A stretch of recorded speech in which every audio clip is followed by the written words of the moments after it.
오늘 말씀의 제목은 말씀이 육아가 되어, 말씀이 육아가 되어라는 하나님 그 제목으로 하나님 말씀을 증거하도록 하겠습니다. 오늘 이제 두 가지 얘기를 좀 해볼 거예요. 첫 번째는 뭐냐면 인간은 어떤 존재인가, 사람은 어떤 존재인가에 대한 얘기고, 두 번째 그 인간을 향해서 오신 예수님이 왜 우리한테 기쁜 소식인가에 대한 얘기를 해볼 건데요. 첫 번째는 이겁니다. 따라해볼까요? 인간은 어떤 존재인가? 희망을 먹고 사는 존재.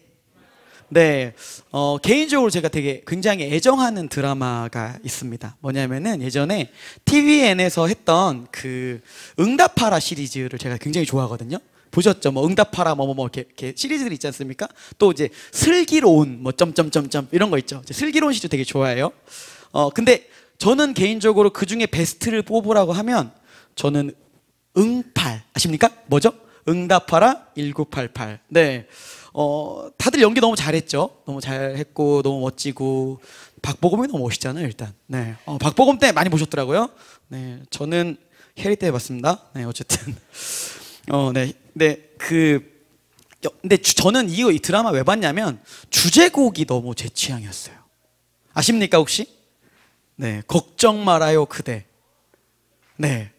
제가 원래 이제 이적이 이제 원래 있던 노래를 리메이크해서 불렀죠. 그래서 가사가 이렇습니다. 그대여 아무 걱정하지 말아요 라고 하고, 네, 우리 함께 노래합시다. 그 다음 그냥 읽어드릴게요. 제가 부르면 큰일 날 것 같아요, 목면서. 네, 그대 아픈 기억들 모두 그대여 그대 가슴에 깊이 묻어버리고 지나간 것은 지나간 대로. 네, 그런 의미가 있죠. 떠난 이에게 노래하세요. 후회 없이 사랑했노라 말해요. 응팔을 보면서 우리가 왜 좋았죠? 왜 이걸 계속 보셨습니까? 그 안에 애틋함이 있었죠. 그러니까 힘들고 힘들었지만 어려웠지만 뭐가 있었죠? 서로를 돌보는 것들이 있었고, 성장이 있었고, 그리고 같이 큰다는 희망, 서로를 도왔던 기억. 그러니까 사람은 뭐가 있냐면 좋은 기억들을 먹고 살거든요. 그러니까 추억을 먹고 살지 않습니까? 사람은 그래서 어떤 존재냐면 어떤 상황에서든지 희망을 찾고 싶어 합니다. 그러니까 아무리 힘이 들어도 희망이 있는 사람은 쉽게 무너지지 않는다는 거죠. 근데 이제 문제가 있습니다. 뭐냐면 응팔 보면서 왜 마음이 좋았죠? 지금은 없잖아요, 그런 얘기들이. 누군가한테 뭘 주는 거, 옆집에 뭐가 있고, 누군가의 이름을 알고, 누구 자녀인 걸 아는 것들이 지금은 흔한 일이 아니게 되었습니다. 그러니까 저는 이 드라마를 보면서 뭘 생각하게 됐냐면, 인간이 추구하는 희망, 유한하다, 한계가 있다, 불완전하다. 근데 이것을 우리의 육아로 한번 좀 비교해 볼까요? 자녀로 얘기해 볼까요? 자녀가 참 희망이죠. 보고 예쁘고 이러잖아요. 근데 어떻죠? 때로는 자녀가 우리의 절망이기도 하죠. 내가 가장 수치스러운 일은 언제 당합니까? 내가 잘못해서 당합니까? 대부분의 일들은 내 자녀 때문에 당하는 경우가 정말 많습니다. 육아가 왜 힘들까요? 유한하고 불안정하고, 네, 양면성이 있기 때문에 힘든 겁니다. 그럼 자녀에게 무언가를 키우는 것만 가지고 우리가 희망을 가지고 산다면 우리한테 희망이 있을까요? 아니요, 그거는 쉽지 않습니다.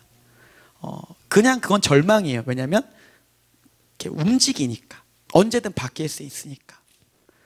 근데 성경은 이런 상황 가운데 우리에게 영원하고 완전한 희망이 있다고 얘기를 합니다. 성경은 이걸 가르쳐 뭐라고 얘기하냐면 복음이라고 이야기합니다.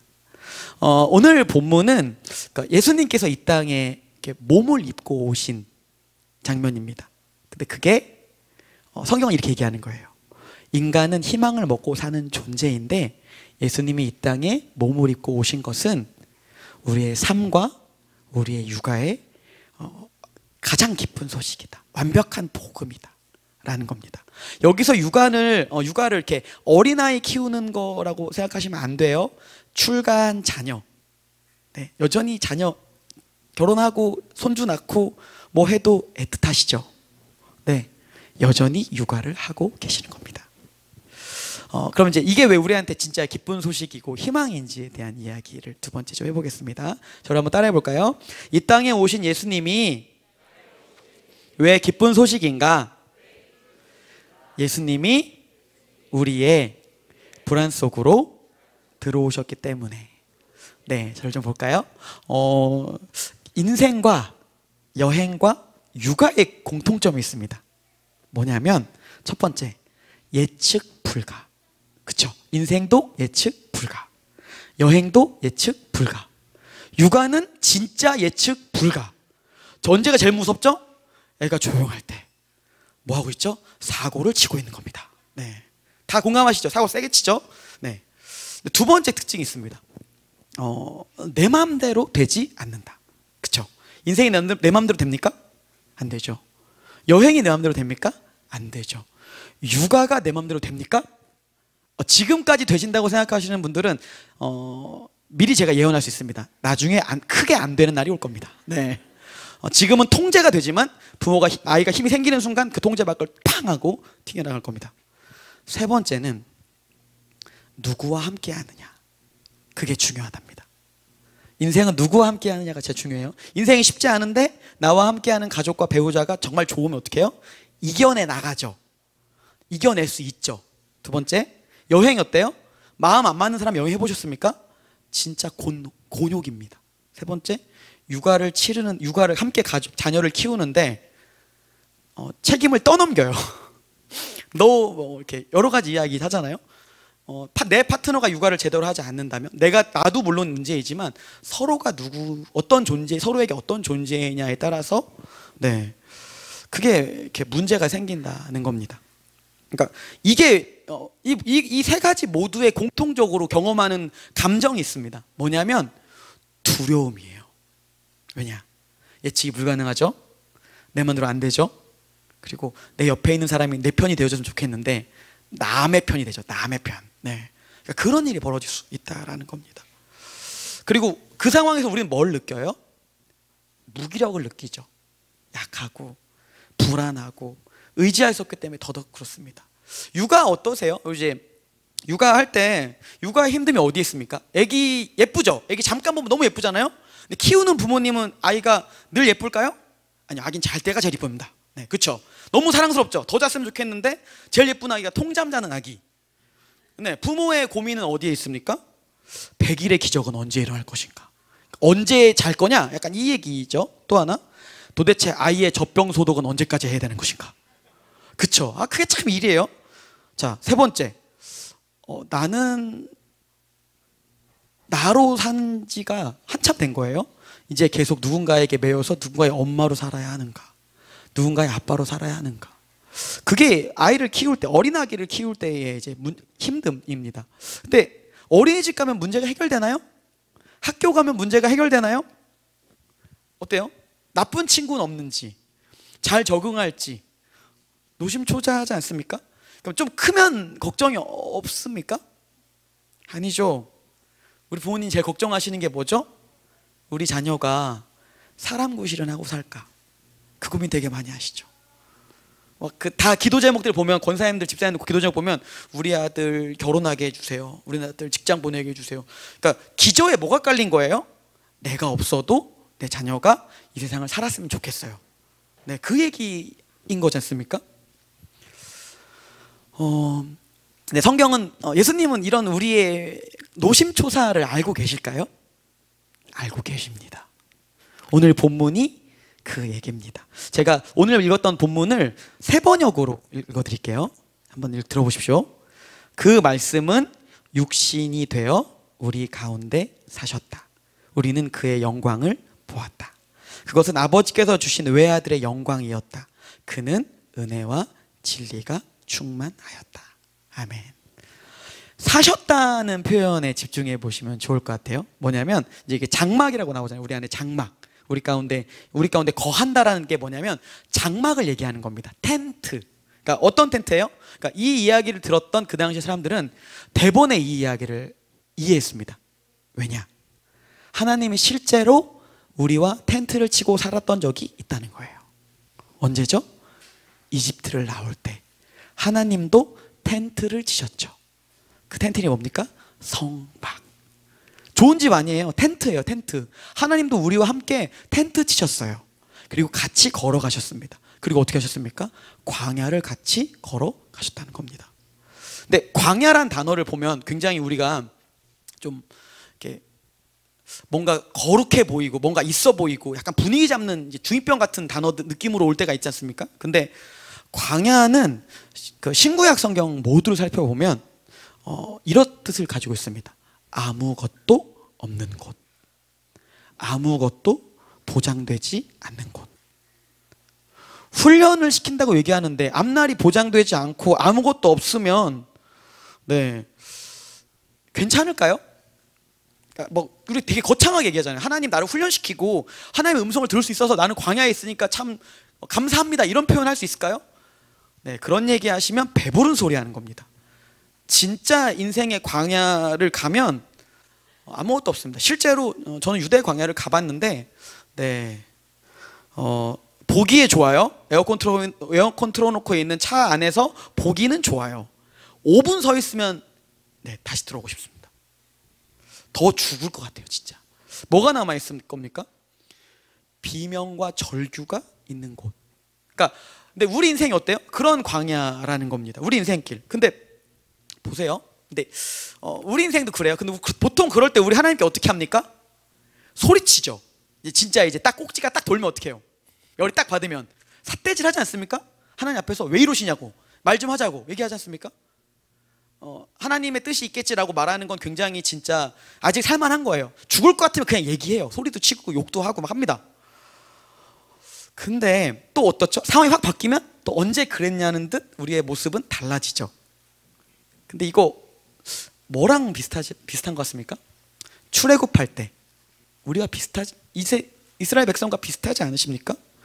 멋진 하나님, 이스라엘을 이집트에서 이기신 하나님 하면서 엄청 좋아했어요. 근데 어때요?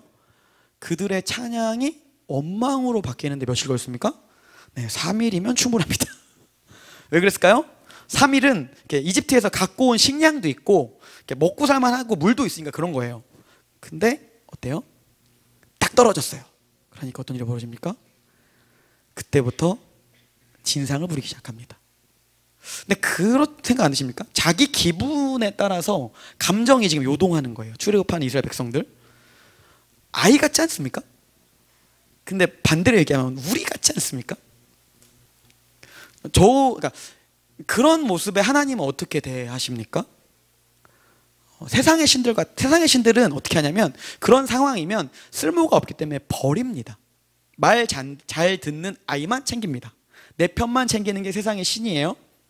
근데 그리고 착취하고 욕망의 도구로 삼습니다. 근데 하나님은 어떻게 하십니까? 그렇게 하지 않으세요. 자기 백성을 도구로 대하지 않습니다. 육아가 왜 어렵죠? 그놈이 내 자식이라 어렵습니다. 무슨 얘기예요? 내 자녀와 내가 묶여 있죠. 버리고 싶어도 어떻게 해요? 묶여 있기 때문에 못 버린 거예요.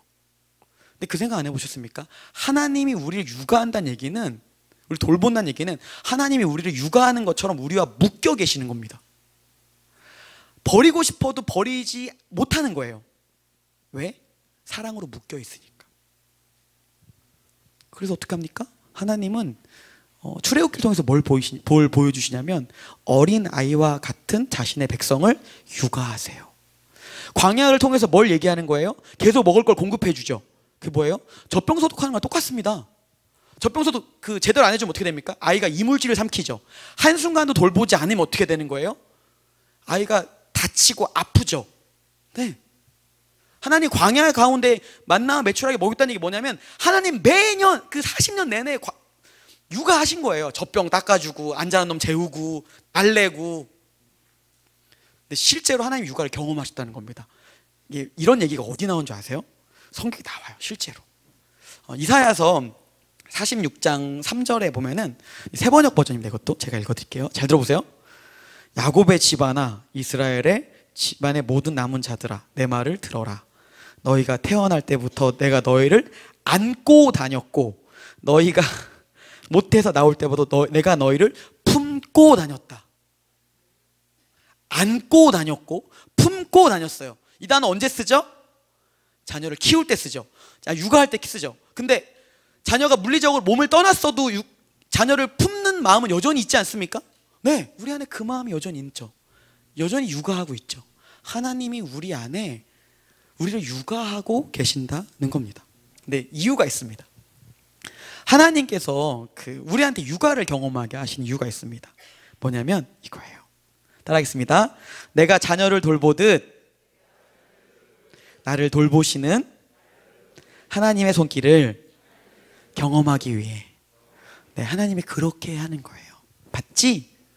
네 자녀 아이를 키우면서 나도 너를 그렇게 돌봐. 그리고 예수님이 우리 가운데 오셨잖아요. 그럼 예수님 뭐 하시는 거예요? 우리 가운데 육아하시는 거란 말이에요. 예수님이 우리한테 육아를 감당하게 하시는 이유가 있습니다. 따라해 볼까요? 하나님의 사랑이 거저 주어지는 것이 아니라 엄청난 대가 지불이 있었다는 것을 알게 하기 위해. 어디에 나오는 줄 아세요? 요한복음 3장 16절. 하나님이 세상을 이처럼 사랑하사 독생자를 주셨으니 이는 그를 믿는 자마다 멸망하지 않고 영생을 얻게 하려 하심이라. 주셨다는 표현이 뭔지 아세요? 여기서 아들이야 이렇게 주는 거 아니에요. 아들을